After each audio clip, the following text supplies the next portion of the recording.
বাংলাদেশ চীন মৈত্রী সমিতি সেমিনারে কথা বলছেন স্থানীয় সরকার মন্ত্রী ও বিএনপির মহাসচিব মির্জা ফখরুল ইসলাম আলমগীর। সরাসরি চলে যাচ্ছি সেখানে। শহীদ প্রেসিডেন্ট জিয়াউর রহমান এবং তার সময়ই আমাদের এই চীনের সঙ্গে আমাদের সম্পর্কটা আরো বেশি বেড়ে যায়। এটাকে আরো কংক্রিট করে এটাকে আরো আপনার দৃঢ় করতে পেরেছিলেন আমাদের আরেকজন এই দেশের একজন খ্যাতনামা পুরুষ এবং বাংলাদেশের জন্য যিনি সংগ্রাম করেছেন, লড়াই করেছেন, এমনকি পাকিস্তান পেরিয়ডেও যিনি চীনের সঙ্গে সম্পর্ক তৈরি করবার জন্য কাজ করেছিলেন, সেই মহান নেতা মির্জা গোলাম হাফিজ সাহেব। আমি 1994 সালে যখন প্রথম চীনে যাই, তখন চীনে ফ্রেন্ডশিপ হল বলে তাদের একটা হল আছে। I don't know whether that is still there or not. The friendship hall was there, and a big portrait of Mr. Ghulam Hafiz was there, and the caption was the ambassador of Bangladesh Friendship Society. So, উনি ছিলেন তার শুরু করেছিলেন। তারপর থেকে বাংলাদেশ চীনের সম্পর্ক গভীর থেকে গভীরতর হয়েছে। বিশেষ করে পরবর্তীকালে দেশের বেগম খালেদা জিয়া যখন চীন সফরে যান, তখন সেটা আরো বৃদ্ধি পেয়েছে। আমাদের মূল সম্পর্কটা হচ্ছে আমাদের পারস্পরিক যে স্বার্থ, সেই স্বার্থ রক্ষার। এই ব্যাপারে আমি খুব পরিষ্কার করে যেটা বুঝি সেটা হচ্ছে যে চীন এখন একটা বিশাল দেশ। চীনের অর্থনীতি একটা রোবাস্ট অর্থনীতি, অত্যন্ত বড় একটা অর্থনীতি। আমরা সেই তুলনায় অনেক ক্ষুদ্র, এবং চীন গত 50 বছরে যে পরিমাণ উন্নতি করেছে বিজ্ঞানে, তার প্রযুক্তিতে, এটা একটা অভাবনীয় একটা ম্যাজিক্যাল একটা ডেভেলপমেন্ট হয়েছে। এর লাভটুকু যদি আমরা নিতে পারি, তাহলে আমরা কিছুটা এগিয়ে যেতে পারি। আমাদের সঙ্গে এখন চীনের সম্পর্কটা দুই দিক থেকে হচ্ছে, রাষ্ট্রীয় পর্যায়ে আছে আর বেসরকারি পর্যায়ে আছে। চীনে আমি বেশ কয়েকবার গিয়েছি, এখন দেখছি রিসেন্টলি দেখছি যে আমাদের ছেলেরা তারা চীনে যাচ্ছে, চীনে পড়াশোনা করছে এবং সেখানেই তারা প্রযুক্তিগুলো নিয়ে কাজ করছে, ব্যবসা করছে।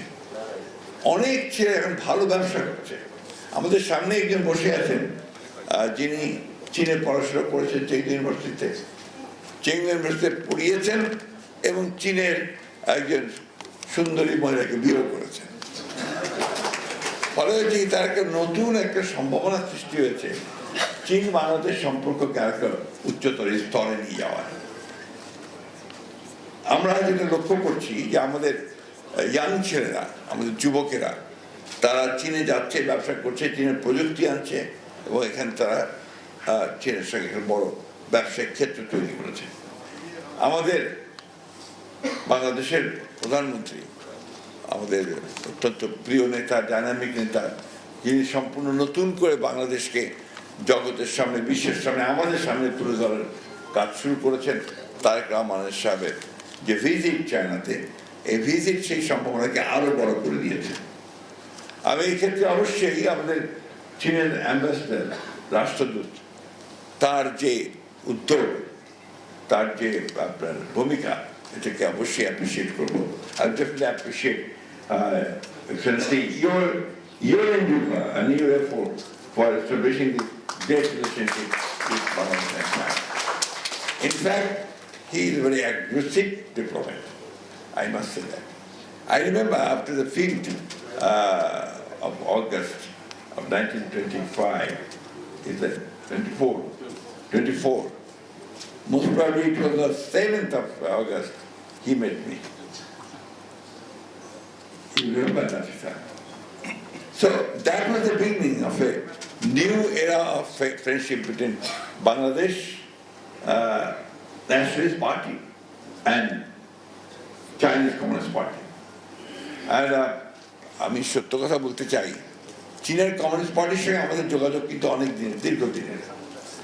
BNP as a political party, আমরা চীনের কমিউনিস্ট পার্টির সঙ্গে আমাদের সম্পর্ক দীর্ঘদিনের। আমরা যখন বিরোধী দল ছিলাম, যখন আপনার ফ্যাসিস্ট সরকার আমাদেরকে পিটাচ্ছিল, জেলে দিচ্ছিল, তখনও কিন্তু আমরা চীনের সঙ্গে সম্পর্ক রেখেছি, চীনের কমিউনিস্ট পার্টির সম্পর্ক রেখেছি। And I remember আমাকে আপনার দাওয়াত করা হলো, that was on the 2017, to attend a convention of all the political parties of the world that was